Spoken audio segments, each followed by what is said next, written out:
آپ سے اپنے دل کی بات شیئر کرنا چاہتا ہوں۔ عمومی طور پر جب کوئی یتیم ہوتا ہے یا تو اس کا باپ یا ماں دونوں میں سے کسی ایک کا انتقال ہوا، دونوں کا ہو جائے تب کوئی یتیم ہوتا ہے۔ میرے والدین زندہ ہیں پر ایسا لگتا ہے جیسے میں یتیم ہوں۔ مولا علی نے فرمایا تھا کہ اگر کوئی تجھے یتیم بولے تو اس کو کہنا کہ علی میرا باپ ہے۔ اگر کوئی تجھے کہے یتیم کہے تو کہنا نہیں، میں یتیم نہیں ہوں، میرے باپ کا نام علی ہے، علی المرتضیٰ۔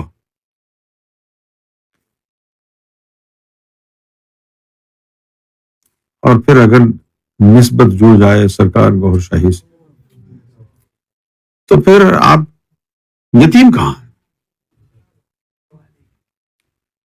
ارے باپ ڈھونڈو تو ایسا ڈھونڈو جس نے کبھی مرنا نہ ہو، ورنہ عام باپ تو کبھی نہ کبھی مرے گا۔ یتیم تو تجھے ہونا ہے، آج نہیں تو کل، کل نہیں تو پرسوں ہونا ہے۔ ایسا باپ ڈھونڈ جیسا ہمارا باپ ہے گوھر شاہی۔ جس کا باپ گوھر شاہی ہے وہ کبھی یتیم نہیں ہوتا۔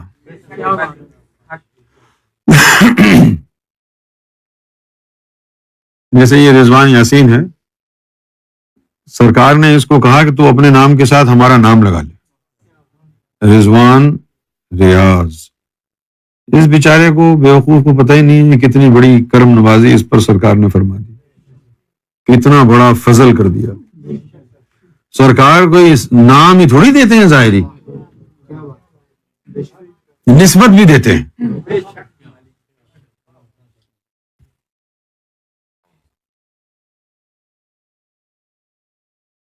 صرف مجھے یہ بات کہی، مجھے معلوم ہے کسی اور کو نہیں کہی۔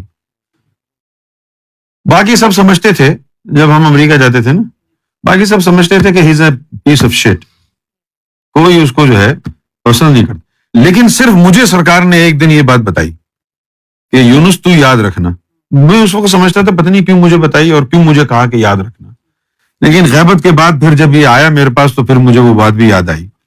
مجھے کہا یونس یاد رکھنا، ایک وقت آئے گا کہ یہ بے سہارا ہوگا تو اس کو پناہ دینا، کیونکہ میں رضوان سے محبت کرتا ہوں۔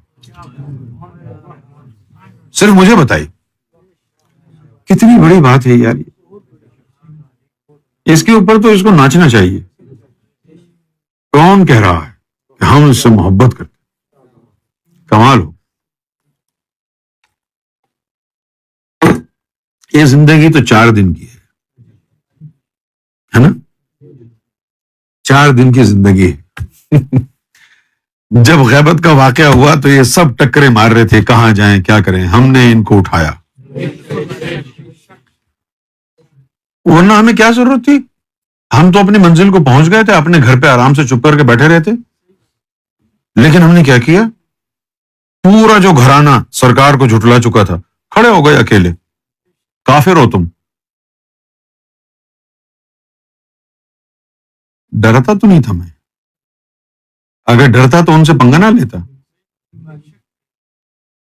اور ڈرتا میں کیوں نہیں؟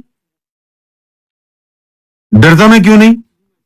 وہ یار مجھے معلوم ہے کہ جب کوئی بندوق اٹھا کے میرے سامنے آئے گا میں اسے نظر ہی نہیں آؤں گا، مارو۔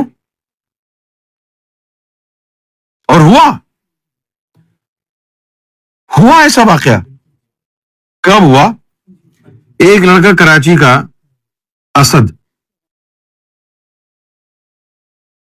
عمران پاشا اس کا چھوٹا بھائی،